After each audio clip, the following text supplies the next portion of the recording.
Cela fait presque 7 semaines que les Français sont confinés chez eux. Je sais que je vous demande de rester chez vous. Certains passent le confinement entre amis, enfin essaient. Pour d'autres, c'est plus compliqué que ça. Chin chin, chin chin, chin chin, thank you, chin chin guys, chin chin.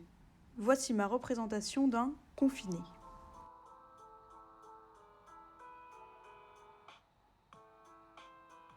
Sur ce carré de feuilles canson de 28 cm de côté, plusieurs éléments sont importants.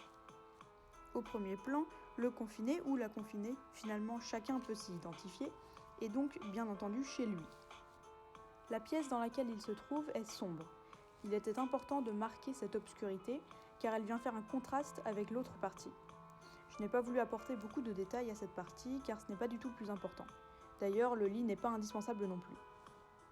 Comme vous pouvez le voir, je suis partie d'une idée complètement abstraite. Je me suis surtout amusée à mélanger les matières et les couleurs pour représenter un espace dédié aux pensées du confiné. Cet espace, assez désordonné, est intriguant car il ne représente rien de matériel. On peut voir des formes géométriques, des coups de pinceau et des mélanges de couleurs. J'ai utilisé de la peinture à l'huile, de l'aquarelle et des pastels secs.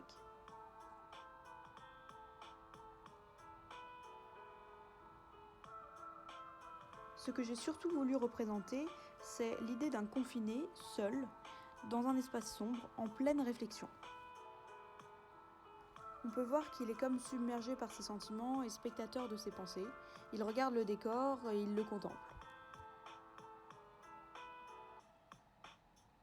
Cette œuvre invite aussi le spectateur à se plonger dans le sentiment de mélancolie que peut transmettre le décor.